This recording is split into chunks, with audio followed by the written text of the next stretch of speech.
Thom Hartmann here on the news. You need to know this. Despite getting zero mentions in any of the presidential debates, the fight between Sensada workers and Bain Capital is heating up.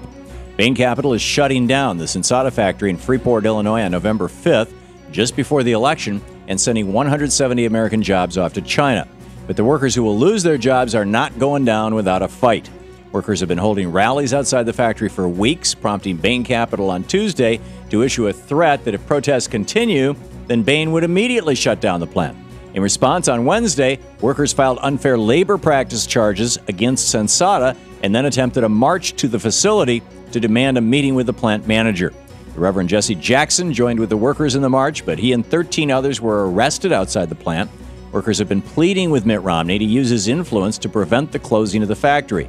But Romney hasn't said a word, and according to his 2011 tax returns, he still owns stock in the company and stands to profit from the outsourcing of Sensada. Unfortunately, President Obama hasn't said a word about Sensada either.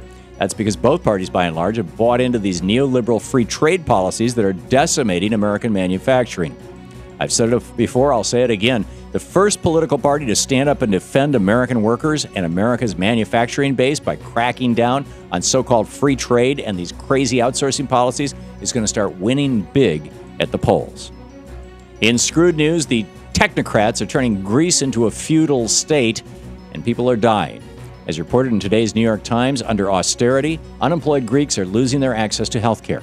Before the financial crisis, Greece had a universal health care system like the rest of Europe. But in 2011, in order to receive a bailout, Greece passed a law forcing all unemployed Greeks whose health benefits have expired to pay for all medical costs themselves out of pocket. Now, half of Greece's 1.2 million long-term unemployed workers have lost health insurance and are missing out on life-saving medical care. Tragically, that's already the situation here in the United States, where 40,000 Americans die every year due to lack of health insurance. It's time to reclaim health care around the world as part of the commons. In the best of the rest of the news, more banksters are going to court. This time it's Bank of America that's been hit with a lawsuit alleging blatant fraud during the housing crisis. The Department of Justice is suing that bank for $1 billion over a program the bank ran appropriately known as Hustle. Under that program, the Department of Justice alleges that Bank of America dispersed defective mortgage loans to potential homebuyers and then, knowing the mortgages would go bust, sold them off to Fannie Mae and Freddie Mac so that taxpayers would take the hit. A Manhattan U.S. attorney handling the case described the suit saying, "The fraudulent conduct alleged in today's complaint was spectacularly brazen in scope. Countrywide and Bank of America made disastrously bad loans and stuck taxpayers with the bill." End of quote. Suing the banksters for $1 billion for screwing taxpayers is a good start, but the best way to make sure this fraud won't happen again is to throw some banksters in jail, just like Ronald Reagan did during the savings and loan crisis. Move over Iran. War may be around the corner between Israel and Sudan. On Wednesday, the Sudanese government accused Israel of bombing their military factory earlier in that day. 2 people were killed in a massive explosion at the factory, and it's alleged that 4 Israeli warplanes launched the strike. Previously, Israel has accused Sudan of taking part in smuggling weapons to Gaza to be used by Hamas forces. But Israel has yet to claim responsibility for Wednesday's strike. In an interview with Al Jazeera, Sudan's information minister had tough words for Israel and hinted at retaliation by saying, "We reserve the right to react at a time and place we choose." Keep an eye on this. Wikileaks strikes again. Today, the journalistic website began releasing more than 100 Department of Defense files exposing military detention policies in Iraq and Guantanamo Bay under the Bush administration. WikiLeaks is hoping the document dump will help human rights activists build cases to bring accountability to government officials for human rights abuses against detainees.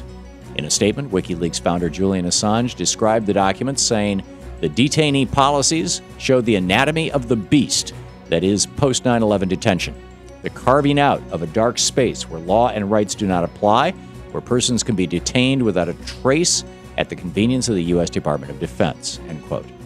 It's been nearly 4 years since Bush and his team of war criminals left office, and the nation is no closer to healing the wounds created by that administration's tortuous policies. And they won't heal until these men and women face the music for their crimes against humanity.